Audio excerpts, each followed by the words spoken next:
Des villages, tous plus beaux les uns que les autres, des paysages renversants, des bastides, des châteaux, des forteresses. Pour les amateurs de patrimoine, le Sud-Ouest est une terre de prédilection. Et pour certains, cet amour pour l'histoire s'est transformé en une passion qui a changé leur vie. Du château de Bournazel, plus grand chantier privé de restauration en France, aux fermes des Bourrines, sauvées par une bande de copains, vous allez découvrir des femmes et des hommes qui partagent le même désir, la même folie, redonner vie à des lieux et à des histoires humaines. Cap Sud-Ouest, passion, renaissance.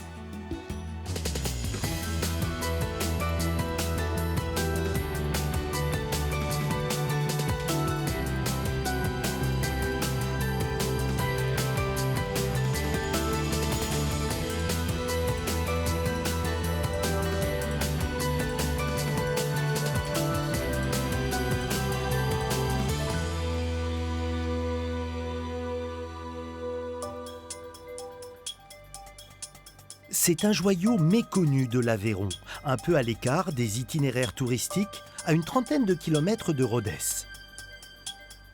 Un témoignage aussi rare qu'exceptionnel de l'architecture emblématique du XVIe siècle, le style Renaissance. Le château de Bournazel est l'un des plus grands chantiers privés de restauration de toute la France.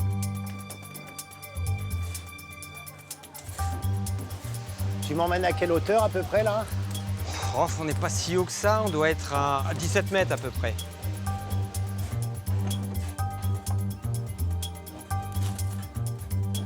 Allez, c'est un peu tourmenté ici, mais... Toujours être un peu acrobate dans ton métier, c'est ça? Ce matin, sous l'œil attentif de Martine Arlin, la propriétaire, on s'apprête à vivre un moment important, la pose d'une lucarne. Autant le dire, il y a un peu de tension dans l'air. Des pierres qui s'envolent dans le ciel. Qu'est-ce qui se passe?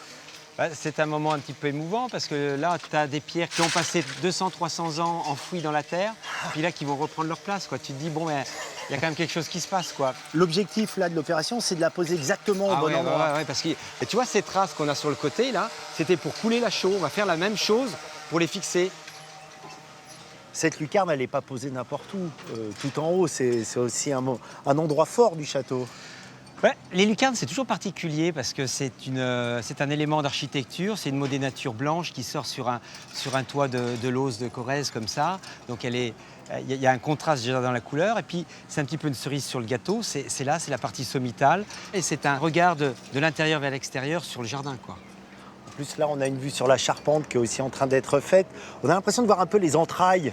Mais c'est un squelette et puis autour tout s'habille, quoi. Et venez mettre la chair sur ce squelette. Et c'est ça l'architecture, c'est en fin de compte, tu as ce qui est structurel et puis il y a tout ce qui s'habille. Et c'est tous ces petits détails, c'est la multitude de petits détails qui fait un bel ensemble. L'histoire rocambolesque de ce château commence en 1540. Jean de Buisson, banquier toulousain, compagnon d'armes de François Ier, décide de totalement transformer la vieille forteresse médiévale en un palais élégant à la mode de l'époque. La Renaissance, importée d'Italie, est alors en train de conquérir la France. On retrouve donc à Bournazel un style que l'on a plutôt l'habitude de voir au nord de la Loire. Après le faste, la déchéance.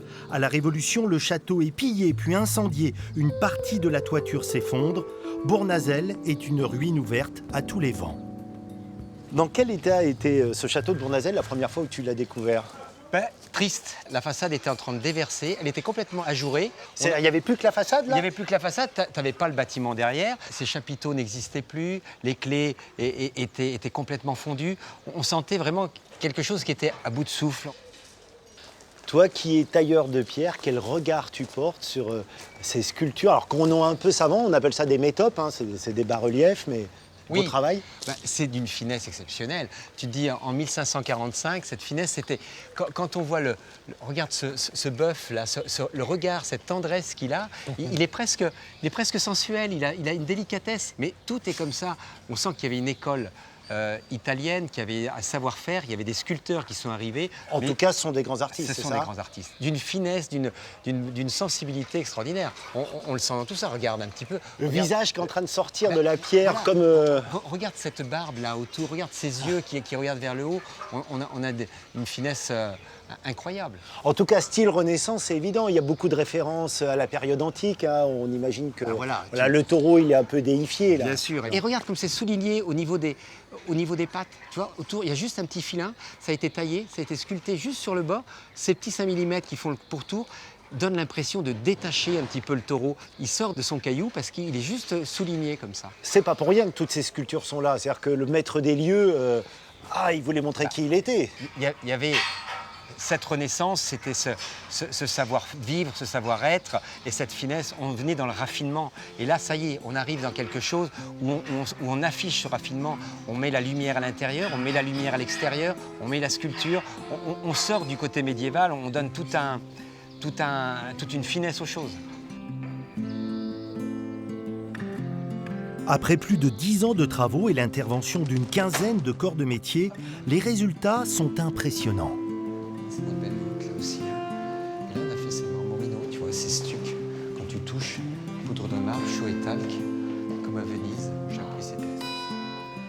Un ébéniste d'art a restauré les portes et les fenêtres. Les vitres ont été réalisées en verre soufflé avec les techniques du XVIe siècle. Donc là, c'était tout fermé devant ces belles cheminées là. Pour les sols, on a refait des carreaux en terre cuite à l'ancienne. Une partie 18e où c'était fermé, et puis après, là, des arrières. En nettoyant les murs, les plafonds des enduits, on a mis au jour des peintures d'époque. C'est une seconde naissance pour le château. Bournazel est un chantier inédit, et pas seulement par sa démesure et son ambition. On pourrait presque dire qu'il est vivant, car au cours des travaux, on a fait des découvertes qui ont totalement remis en cause quelques certitudes. Ouais, donc là, il faut s'imaginer que tout ça, on était enfoui sous la terre, c'était sous un tas de gravats. Là, la route arrivait de plein pied jusqu'à la partie haute, là. Et quand on a creusé pour faire un drain, on découvre quoi? Cette porte. Donc il y a eu des fouilles archéologiques, on a découvert un petit peu tout ça. Et là, on s'est dit, mais c'est merveilleux, parce qu'une porte comme ça, avec cette finesse, quand tu vois des moulures qui font 2 ou 3 mm, c'est très rare. Après, on a des sculptures comme ces petits lions qu'on a sur les côtés. Là, il faudra les restaurer, il ne nous en reste plus qu'un. Et insensiblement, toute cette porte majeure, c'était la porte qui n'était pas connue, qui allait au jardin. C'était la porte maîtresse, parce qu'à la Renaissance, on allait au jardin. Donc c'était la porte noble qui était enfouie sous 2 étages. Mais en fait, on ne connaissait pas son existence. Non, bien sûr, c'était enfoui. On avait des plans, mais on ne savait pas, et c'était pas dans le projet de la restituer. Quand on a découvert ça, plus des passages à l'intérieur, un jour, pour des autres travaux, on a percé un trou, on est arrivé dans des cavités, dans des couloirs, on s'est dit, mais qu'est-ce qui se passe? Et on est descendu, on a essayé de voir, puis on s'en dit, ça y est, c'est ça, il y a l'escalier. Voilà.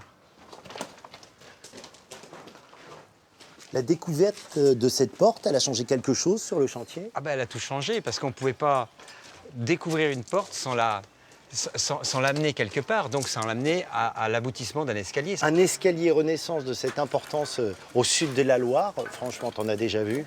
Ben, ça va être un des plus beaux. On a, en fin de compte, 8 volets d'escalier à monter les unes au-dessus des autres, avec des grandes plates-bandes qui vont être au-dessus, quoi. Tu as l'habitude de travailler sur des grands chantiers de restauration, la fameuse cathédrale de Rodez, mais Bournazel, ça occupe quelle place pour toi? Alors, dans le sud de la France, c'est un des plus beaux châteaux Renaissance qu'on ait au niveau de cet acabit, de cette sculpture, de cette taille de pierre. C'est quelque chose d'extraordinaire. Donc de pouvoir travailler sur un chantier comme ça, avec des gens, avec des particuliers qui vont aussi loin que ça. C'est-à-dire qu'ils le meublent, ils le restaurent, on va jusqu'au bout d'une restauration. Et tous les gens qui travaillent ici sont animés de quelque chose parce que c'est le chantier qui nous anime, qui nous commande, quoi.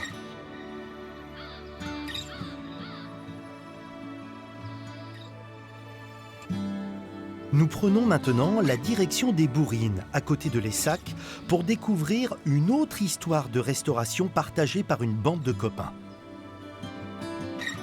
Avec ses tours, ses remparts, on croirait voir un château fort, mais c'est bien d'une grange fortifiée dont il s'agit. C'est au Moyen-Âge que les moines du plateau de Lebrac ont construit cette tour-grenier pour protéger des pillages un trésor, les récoltes. Le domaine ne va cesser de s'agrandir au point de devenir l'un des plus grands de France. Au XVIIIe siècle, on bâtit ici une immense porcherie. Mais suite à l'arrêt de l'activité il y a 60 ans, le lieu va dépérir. Et parce qu'il y a autant de noblesse à sauver une porcherie qu'un château, Didier et tous les bénévoles de l'association vont passer ici l'essentiel de leur temps libre. Qu'est-ce qui se passe là, Didier? Mais tu vois, aujourd'hui, donc, c'est le retour de l'auge dans sa loge primitive. Donc c'est un moment symboliquement fort, puisque ça marque la fin des travaux, de la restauration de cet ensemble, de ces porcheries. Tu dis fin de restauration, c'est-à-dire que ce bâtiment, il était dans quel état avant? Ah ben justement, je vais te montrer, voilà. Donc tu vois, c'était dans cet état. Donc en 1997 et nous en 2009, on commence à la restauration de ces porcheries. Donc là, ça fait 6 ans. Et on vient de finir la restauration de cet ensemble qui est au-delà de la fonction, puisque c'était un lieu agricole pour y travailler. Mais regarde l'esthétisme de cet ensemble, avec des toits décrochés, les assouplissements des toits, donc on appelle ça des coyots. Cet ensemble de loges sur ce terrain à forte pente qui fait que c'est presque un amphithéâtre naturel. C'est un patrimoine rural exceptionnel en fait en France. Alors maintenant, on est presque sûr qu'elles sont uniques. Elles sont uniques, elles seraient uniques en France, donc se définies sous cette forme, donc ordonnancées autour de cette cour-parvis en U, avec cet esthétisme, je me répète, mais c'est juste... Alors que c'était pas le but, c'est utilitaire, non, mais... ce n'est qu'utilitaire. Mais en même temps, c'est beau. Et en même temps, c'est tellement beau.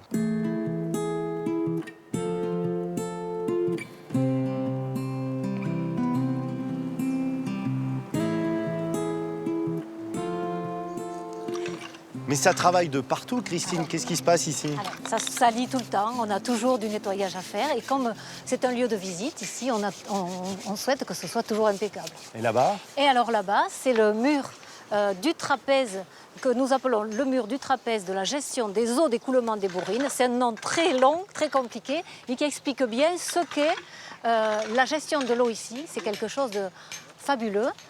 Qui a été initié par les moines au départ et ensuite, au fil du temps, qui a été toujours conservé et qui fonctionne aujourd'hui encore. Au total, vous êtes combien de bénévoles dans l'association? Alors au total, nous sommes une 60aine de bénévoles, été comme hiver. L'idée, c'est un peu plus que protéger et sauvegarder du patrimoine. L'idée, c'est un peu plus. On a au départ, bien sûr, la sauvegarde du patrimoine, mais au fil du temps, il s'est créé entre nous tous un esprit, je dirais, presque de famille. Au départ, c'est le patrimoine, mais après, c'est une autre dimension. C'est la dimension humaine, c'est l'aventure humaine. Voilà. Tu as les yeux qui brillent quand tu parles de tout ça, ouais, le sourire, ouais. Ça rend heureux apparemment. Ça rend heureux. Et ici, en plus, c'est un lieu choisi par des moines, donc il y a une dimension aussi un peu spirituelle et un côté apaisant. On est bien ici.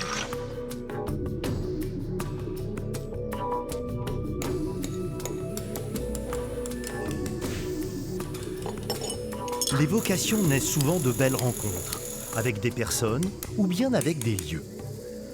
Pour Dominique Vermorel, le restaurateur du château de Bournazel, c'est en fait un peu les deux. Il y a d'abord eu la découverte à l'âge de 6 ans de sa future passion grâce à un tailleur de pierre. Puis plus tard, alors qu'il finit son tour de France de compagnon du devoir, ce sera le coup de foudre pour cette magnifique cathédrale de Rodez. C'est d'ailleurs par amour pour elle qu'il s'installe en Aveyron. Ses ateliers sont aujourd'hui en périphérie de la ville. Qu'est-ce qui s'est passé? Une pluie de météorites? Non, quand même pas.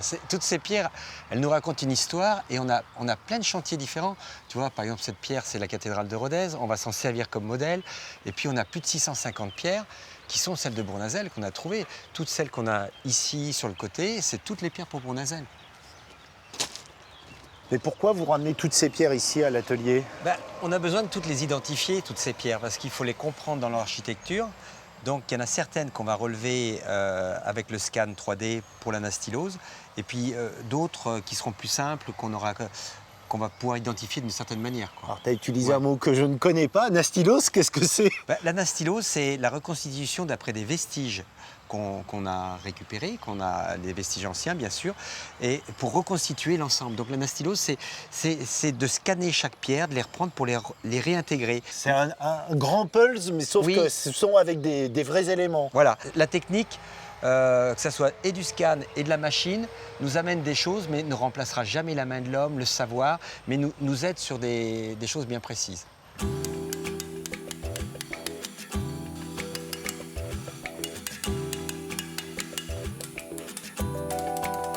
Dominique a créé sa société de restauration en 1988.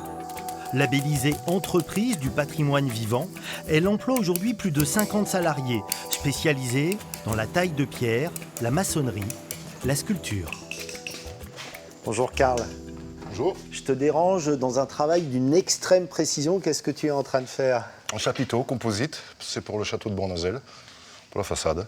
Alors je vois un dessin derrière, ça signifie que l'objectif c'est de passer du dessin 2D à la sculpture en relief. Et bien, le dessin, c'est une étude avant tout, et donc ensuite on passe au calque, On fait des petits pochoirs et on reporte ça sur la pierre, et ce qui nous permet ensuite de déterminer ce qu'il faut tailler.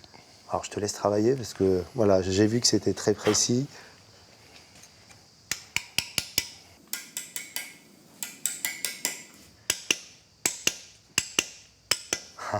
Je suis impressionné. Il ne faut pas oublier que là, s'il y a une erreur, si tu enlèves trop, tu ne peux pas en remettre. Et non. C'est toute la difficulté. Voilà, ouais. Comment tu sais l'angle qu'il faut prendre pour enlever l'exacte part de pierre? Eh bien, c'est au feeling, hein. C'est ressenti, c'est au bout du ciseau qu'on ressent la matière. Hein. Et on sait si on enlève trop, pas assez, ou au son aussi, au bruit. Ah ouais. On sait si on tape trop fort ou pas assez fort. C'est au ressenti de la matière au bout du ciseau, c'est plein de choses. Il y a une vibration quand tu Ah tapes, ça oui, sent la main. il y a plusieurs sens qui sont utilisés, ça c'est sûr. Ouais. La sensation au bout du ciseau aussi, la vibration. On sait ce qu'on enlève. Ça signifie que quand tu regardes un monument, là autour de nous, on a des tas de choses qui viennent de la cathédrale de Rodez, d'autres châteaux, et que tu vois quelque chose sur lequel tu as travaillé, il y a un petit pincement au cœur, te dire je suis un peu sur ce bâtiment. Un peu, oui, une participation personnelle. Ouais. Puis bon, un peu pour les enfants aussi, pour pas mal de gens. Ouais. Et laisser des traces, mais bon, c'est pas vraiment l'essentiel de la chose, quoi. C'est surtout le plaisir de faire quelque chose. C'est pas la vanité, c'est pas l'orgueil, c'est pas tout ça.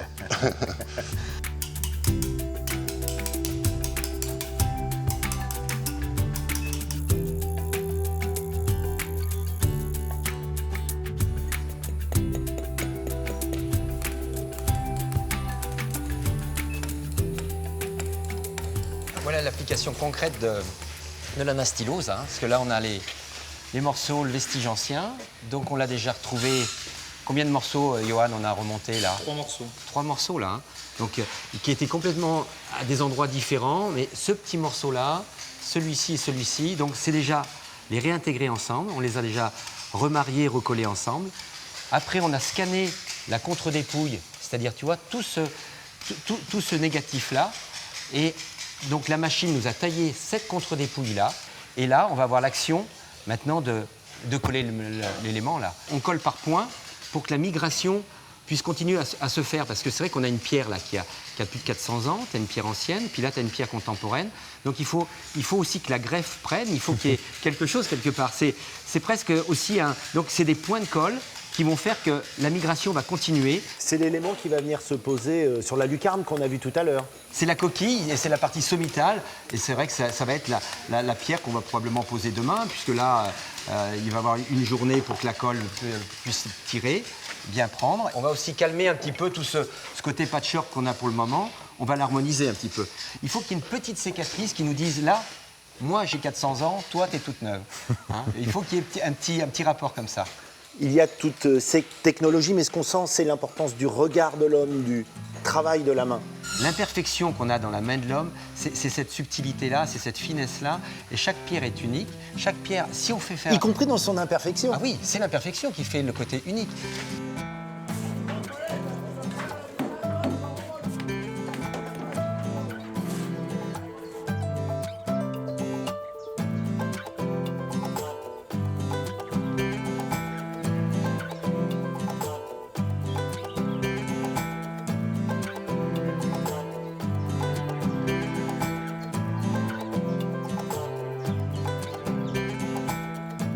à Bournazel pour retrouver celle sans qui ce château serait encore à l'état de ruine. Quand Martine et son mari Gérald achètent la bâtisse en 2006, c'est dès le départ avec un objectif, lui rendre son éclat, retrouver l'esprit Renaissance et surtout partager cette passion avec le grand public. Alors là, on vient de passer le Châtelet, qui marque l'enceinte urbaine du village. Et ensuite, nous allons passer dans l'entrée du château à proprement parler. Et là, de chaque côté, vous avez 2 canonnières qui nous surveillent.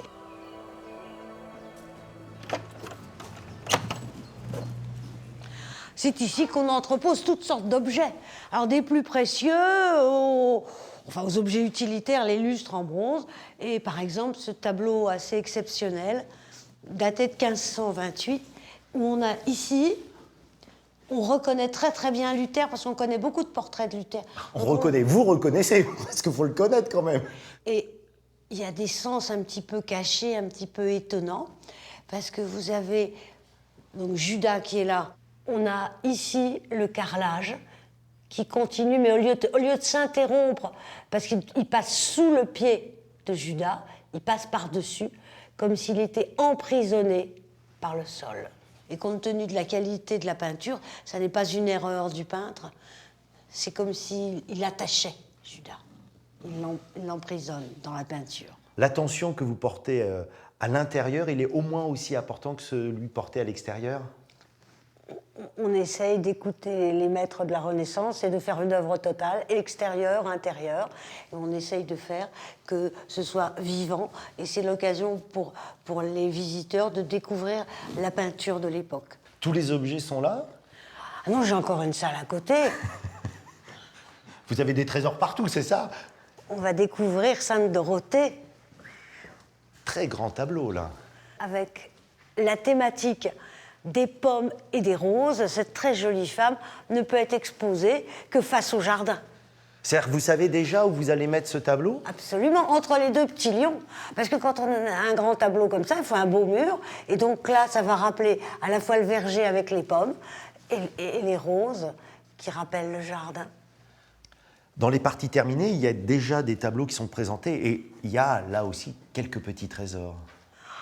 Comme le maître à la chandelle, ce peintre caravagesque que nous avons mis dans la chambre de Jean de Buisson pour montrer à tous nos visiteurs comment la peinture évolue en un siècle. C'est un tableau très rare, hein, très beau d'ailleurs. Ce sont des trésors que vous pourriez mettre sous clé et ne garder que pour vous.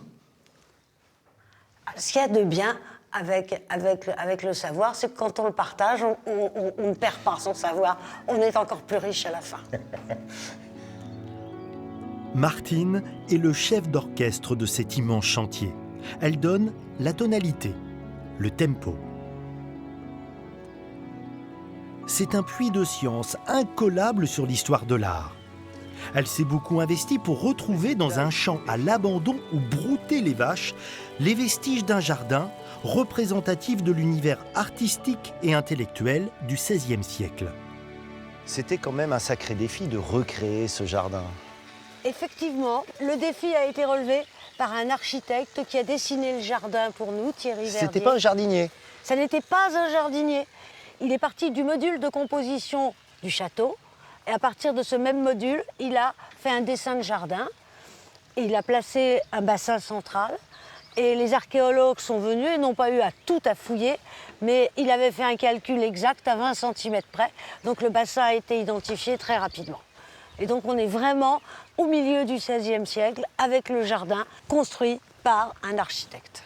Pourquoi faites-vous tout ça, Martine? Est-ce que c'est parce que vous rêveriez de vivre au temps de François Ier et de Léonard de Vinci? Ça c'est le rêve de tout le monde. Si on pouvait faire une petite machine arrière et aller voir comment c'était pour de vrai, ça c'est un rêve, la remontée du temps est un rêve mythique. Non mais c'est la jonction entre 2 grandes périodes qui sont le Moyen-Âge, et ensuite on passe par une transition à l'époque moderne. Et la Renaissance, c'est la jonction entre les deux. C'est aussi une période de très grande extravagance. Tout est un petit peu déjanté, ça part un peu dans tous les sens. Vous savez quoi, je trouve que le mot extravagance, ça vous va plutôt bien. Non? J'espère que vous le prenez comme un compliment. Tout à fait. Tout ce que vous faites pour ce château, est-ce que ça change votre vie? votre quotidien? Ah ben, quand je me lève, je pense château. Quand je dors, je pense château. C'est-à-dire, je ne pense qu'à ça. Et d'ailleurs, c'est un petit peu, peut-être un petit peu trop. J'oublie peut-être un petit peu trop le reste. En tout cas, ça a l'air de vous rendre heureuse. Et puis, je vois aussi que tous les gens qui travaillent ici, ils ont l'air heureux aussi. Et ça, c'est une vraie récompense. On sent qu'ils sont bien. Et ça, c'est vrai, c'est une vraie récompense. Tous les amateurs de jardin le savent, les fleurs finissent toujours par faner, mais l'année suivante, de nouveaux bourgeons vont éclore. Ce cycle naturel ne s'applique pas aux réalisations humaines. Faute d'attention, des lieux, des histoires peuvent mourir, tomber dans l'oubli. En restaurant un château, en perpétuant des savoir-faire, on fait beaucoup plus qu'honorer le passé, on construit l'avenir. C'est bien là toute la magie du mot renaissance.